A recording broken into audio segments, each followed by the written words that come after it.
Cook with Comali season 5 நிகழ்ச்சி ஒரு சில மாசத்துல ஸ்டார்ட் ஆக போறது உறுதியா இருக்கிற நிலையில இந்த சீசன்ல கலந்துக்க சில பிரபலங்களோட பேரெல்லாம் இப்போ சமூக வலைத்தளங்கள்ல கசிய தொடங்கிருக்கு. அதுல யாரோட பேரெல்லாம் இருக்கு அப்படின்றத பத்தி நம்ம இப்ப இந்த வீடியோல தெளிவா பார்க்கலாம். விஜய் டிவியோட ஆல் டைம் ஹிட் ரியாலிட்டி ஷோவான குக் வித் கோமாளி நிகழ்ச்சியோட சீசன் 5 பிக் பாஸ் நிகழ்ச்சி முடிஞ்ச கையோட ஸ்டார்ட் பண்ணிருவாங்க அப்படின்னு ரசிகர்கள் ரொம்பவே எதிர்பார்த்த நிலையில டான்ஸ் ஜோடி அப்படின்னு ஒரு புது டான்ஸ் ரியாலிட்டி ஷோவை ஸ்டார்ட் பண்ணிட்டாங்க. இது பல ரசிகர்களுக்கு மிகப்பெரிய ஏமாற்றத்தை ஏற்படுத்தி சமூக வலைத்தளங்கள்ல குக் வித் கோமாளி சீசன் 5 சீக்கிரமா ஸ்டார்ட் பண்ண சொல்லி ரொம்பவே கேட்டுட்டு வந்தாங்க.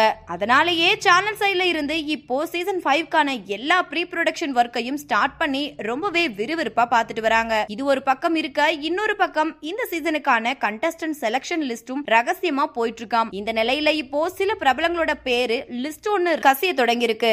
அதுல பிக் பாஸ் சீசன் 7 மூலமா ரொம்பவே பிரபலமான நடிகர் பிரதீப் மற்றும் நடிகர் தினேஷ் அவர்கள் கலந்துக்க போறதா சொல்லப்பட்டிருக்கு. இவங்க ரெண்டு பேருமே பிக் பாஸ் வீட்டுக்குள்ள ரொம்பவே சூப்பரா சமைக்கவும் செஞ்சாங்க. அடுத்து நடிகை வினிஷா அவர்கள் இவங்களும் பிக் பாஸ் சீசன் 7ல கலந்துக்கிட்டாங்க. ஆனா அதுல அவங்களால பெருசா எதுவும் பண்ண முடியாததுனால இந்த குக் வித் கோமாளி நிகழ்ச்சியில புதுசா பண்ண வர போறதா சொல்லியிருக்காங்க. அதை தொடர்ந்து சீரியல் நடிகை நடிகை காவியா அவர்கள் இவங்க பாண்டியன் ஸ்டோர் சீரியலுக்கு அடுத்து பெருசா எதுலையும் கமிட் ஆகாம இருக்காங்க. மேலும் விஜய் டிவியோட பிரபலமான காமெடி நடிகர் ராமர், நடிகை தேவதர்ஷினி, நடிகை மீனா மற்றும் சீரியல் நடிகர் திரவியம் போன்ற பிரபலங்களோட பேரெல்லாம் அதுல சொல்லிருக்காங்க. இது மட்டும் இல்லாம அதுல இன்னும் சில பிரபலங்களோட பேரெல்லாம் கூட இருக்கு. சோ போக போகதான் இதுல யாரெல்லாம் உறுதியாவாங்க அப்படின்றத வெயிட் பண்ணி தான் பார்க்கணும். சோ இந்த வீடியோவை பார்த்துட்டு இருக்கிற நீங்க குக் வித் கோமாளி சீசன் 5ல நீங்க யாரெல்லாம் எதிர்பார்க்கறீங்க அப்படின்னு உங்களோட கருத்துக்களை கீழே உள்ள கமெண்ட் செக்ஷன்ல ஷேர் பண்ணுங்க. இந்த வீடியோ பிடிச்சிருந்தா லைக் பண்ணுங்க, ஷேர் பண்ணுங்க. மேலும் இது போன்ற இன்ட்ரெஸ்டிங்கான அப்டேட்ஸ் தெரிஞ்சுக்கொள்ள நம்ம சேனலை மறக்காம சப்ஸ்கிரைப் பண்ணிக்கோங்க.